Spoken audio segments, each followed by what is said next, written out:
Module 2, International Politics, Post-Cold War Realities, and Africa's Place in the Global System. 1. International Law and Global Power Politics. One of the most important things to understand is that international law does not operate in a political vacuum. In theory, all states are equal under international law. In practice, powerful countries can influence, and sometimes override, legal norms when it suits their interests. For example, a small country that violates a treaty may face immediate sanctions. A large, militarily strong country may violate similar rules but escape punishment due to political alliances, veto powers, or economic leverage. This imbalance is often referred to as the politics of power in international law.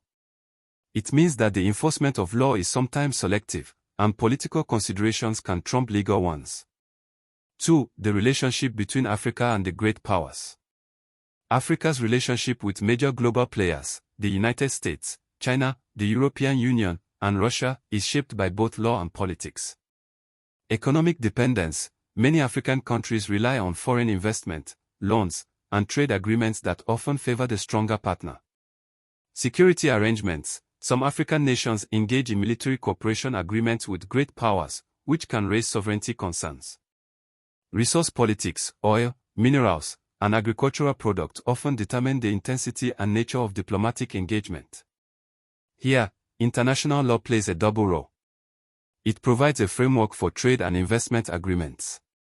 It is used by great powers to justify interventions, sanctions, or development aid, sometimes genuinely, sometimes strategically. 3. Africa and international organizations. Africa's engagement with international organizations is extensive. United Nations, UN, Africa holds about 1/3 of the UN's membership, giving it a significant voting bloc in the General Assembly. African Union, AU, plays a regional role in conflict prevention, mediation, and peacekeeping. World Trade Organization, WTO, shapes trade policy and access to global markets. However, representation is unequal in some bodies. The UN Security Council's permanent membership excludes Africa entirely, despite the continent's size and geopolitical importance. In financial institutions like the IMF and World Bank, voting power is tied to financial contributions, giving African states less influence. 4. The end of the Cold War and its effect on the international system. The Cold War, 1947 to 1991, was a period of intense rivalry between the United States and the Soviet Union. When it ended in 1991, the global political landscape changed dramatically. Key effects. Unipolarity. The United States emerged as the dominant global power. Reduced proxy wars. Many African civil wars, previously fueled by Cold War alliances, lost their external sponsors. Shift to economic globalization. Trade liberalization and market reforms became global trends. Increase in UN peacekeeping. With the Security Council less deadlocked, more missions were authorized in the 1990s. 5. The collapse of communism and disintegration of alliance systems. Communism's decline in Eastern Europe dismantled the Warsaw Pact and reduced ideological confrontation. However, it also brought political instability in former communist states, ethnic conflicts in places like the Balkans, rapid political transitions in Africa, with many regimes adopting multi-party democracy.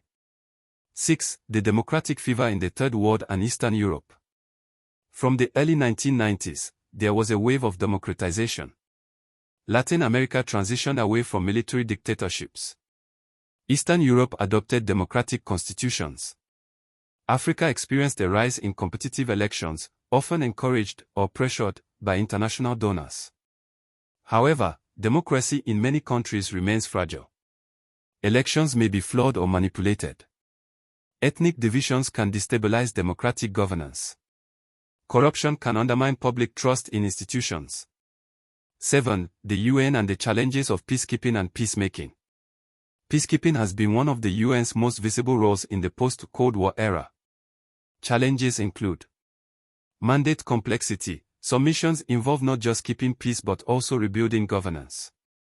Resource limitations. Peacekeeping budgets are often stretched thin. Host country resistance. Governments may see UN missions as infringements on sovereignty. High-risk environments. Peacekeepers are sometimes deployed where there is no peace to keep. Examples from Africa. Sierra Leone, 1999 to 2005, disarmament after civil war. Democratic Republic of Congo, long-term, large-scale mission with mixed results. Mali, ongoing security and insurgency issues. 8. Options and tendencies in the emerging world. In the 21st century, we see competing tendencies.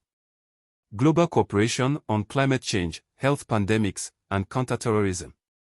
Nationalist resurgence, countries prioritizing sovereignty over multilateral agreements.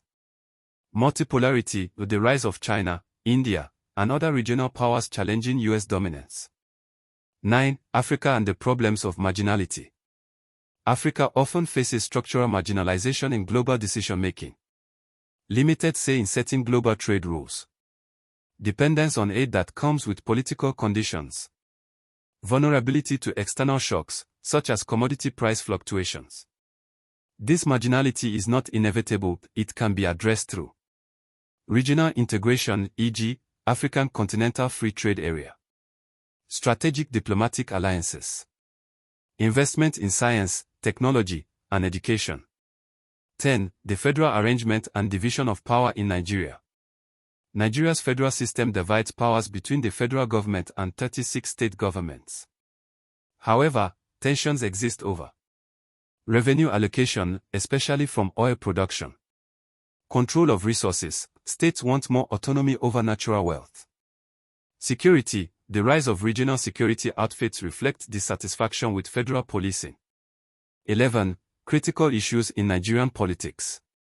Some enduring challenges include: A. Census. Population counts are politically sensitive because they determine representation and resource allocation. Disputes over accuracy are common. B. Elections. Elections have improved in transparency compared to past decades but still face vote buying, electoral violence, manipulation of results. C. Education. Unequal access between regions can fuel political tension. Education also plays a role in fostering civic awareness and national unity. D. Representation and representativeness. Debates continue about whether elected officials truly reflect the interest of their constituents. E. Ethnic relations. Nigeria's diversity is a strength but also a source of division when politics becomes ethnically charged. 12. Concluding remarks on international laws and politics. In theory, international law offers a framework for fairness, cooperation, and peace. In practice, politics, both global and domestic, often determines how far those ideals are realized. Understanding this intersection of law and politics is crucial. For diplomats, who must navigate between legal obligations and political realities. For citizens, who need to hold government accountable to both domestic and international standards. For scholars and students, who analyze where law succeeds and where it is undermined.